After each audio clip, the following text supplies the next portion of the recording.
अमरीकी और चीनी सदर की मुलाकात, ट्रंप का चीन पर टैरिफ 10% कम करने का ऐलान। गैर मुल्की मीडिया के मुताबिक अमरीकी सदर डोनाल्ड ट्रंप ने चीनी सदर से मुलाकात के बाद टैरिफ में 10% कमी का ऐलान किया।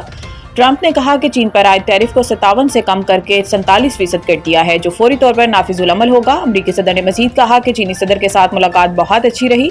सदर शी से मुलाकात में बहुत सारे फैसले किए गए। ट्रंप का कहना था कि सोयाबीन की खरीदारी फौरी तौर पर शुरू की जाएगी और नायाब मादियात के मामलात में मजीद रुकावटें नहीं हैं। इन्होंने कहा कि आइंदा साल अप्रैल में चीन का दौरा करूंगा और मेरे दौरा चीन के बाद चीनी सदर अमेरिका आएंगे। अमरीकी सदर ने कहा कि हम चीनी सदर के साथ यूक्रेनी मामले पर मिलकर काम करने जा रहे हैं, जबकि ताइवान के मामले पर बातचीत नहीं हुई। इनका मजीद कहना था कि दीगर ममालिक एटमी तजर्बे कर रहे हैं, तो अमेरिका के लिए भी मुनासिब है कि ये तजर्बे बहाल करे और इनके लिए न्यूक्लियर टेस्टिंग साइट्स का तयन बाद में किया जाएगा।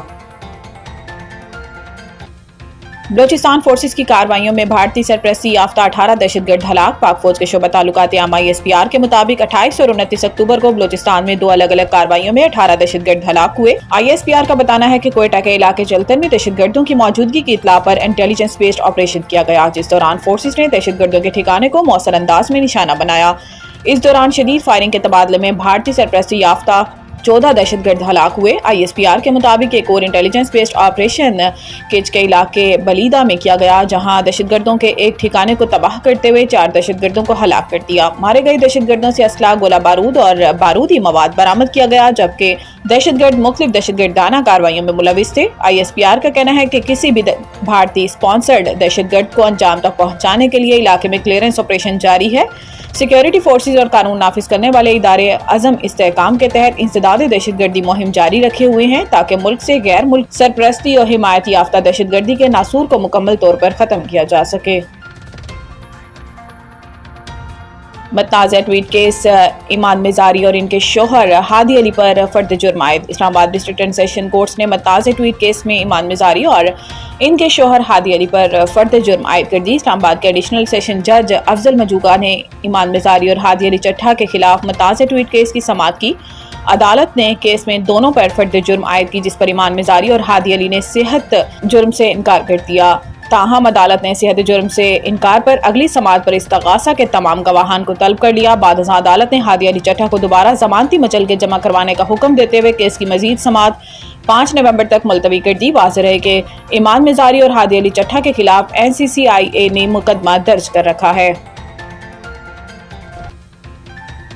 भारत के साथ जंग में तुर्क क़यादत चट्टान की तरह पाकिस्तान के साथ खड़ी रही। इस्लामाबाद वज़ीर आज़म शहबाज शरीफ ने कहा कि भारत के साथ जंग के दौरान तुर्क क़यादत एक चट्टान की तरह पाकिस्तान के साथ खड़ा रहा। इस्लामाबाद में टर्की के यौम जमहूरिया तकरीब से खिताब करते हुए वज़ीर आज़म ने कहा कि तुर्की ने हर मुश्किल वक्त में पाकिस्तान का साथ दिया। दोनों ममालिक मुआशी, तज़ीराती और दिफाई ताउन में आगे बढ़ रहे हैं। उन्होंने कहा कि भारत के साथ जंग के दौरान तुर्क क़यादत एक चट्टान की तरह पाकिस्तान के साथ खड़ी रही, जबकि टर्की ने हमेशा फ़लस्तीन और कश्मीर के हवाले से भी पाकिस्तान के मौक़िफ़ की हिमायत की है। पाकिस्तान भी कब्रिस के हवाले से टर्की के मौक़िफ़ की हिमायत करता है। वज़ीर आज़म शहबाज शरीफ ने मज़ीद कहा कि पाकिस्तान और भारत के दरमियान जंग 4 दिन जारी रही और अफ़वाज पाकिस्तान ने फील्ड मार्शल आसिम मुनीर की क़यादत में 4 दिन में दुश्मन को सबक सिखा दिया।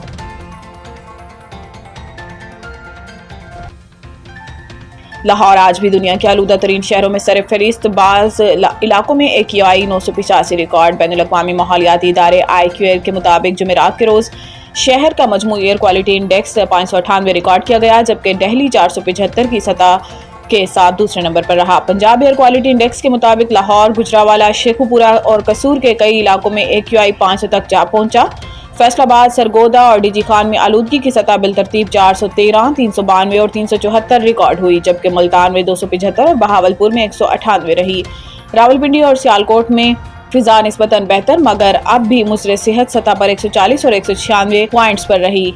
IQAir के आदाद-ओ-शुमार के मुताबिक लाहौर के मुख्तलिफ इलाकों में फिजा की सूरत हाल इंतहाई तशवीशनाक है। City school Allama Iqbal town में AQI 985, FF पाकिस्तान में 816 और सदर कैंट में 725 रिकॉर्ड किया गया। Wild life and parks, hiking, mountaineering और रावी कैंप के इलाकों में भी आलूदगी की सतह 657 से 702 के दरमियान रही। ऑस्ट्रेलियावी नौजवान क्रिकेटर प्रैक्टिस सेशन के दौरान गर्दन पर गेंद लगने से हलाक। ऑस्ट्रेलियावी मीडिया के मुताबिक 17 साल cricketer Ben Austin Melbourne east में हफ्ते के आगाज में इंजरी का शिकार हुए। बेन ऑस्टन को गर्दन पर गेंद लगी, जिसके फौरी बाद इन्हें तशवीशनाक हालत में अस्पताल ले जाया गया है, जहां डॉक्टर्स ने इनकी मौत की तस्दीक की। क्रिकेट विक्टोरिया ने बॉल थ्रोइंग डिवाइस की गेंद बेन ऑस्टन की गर्दन पर लगने की तस्दीक करते हुए कहा कि बेन ऑस्टन ने हेलमेट पहना हुआ था, लेकिन इसका स्टैम्प कार्ड नहीं था। Head of cricket Victoria Nick Cummins का कहना है कि बेन ऑस्टन को इसी तरह गर्दन पर गेंद लगी जैसे 16 बरस कबल फ्लिप हिविस को लगी थी। क्रिकेट ऑस्ट्रेलिया और क्लब इंतजामिया समेत बेन ऑस्टन की फैमिली ने भी वाकये पर गहरे दुख का इजहार किया है।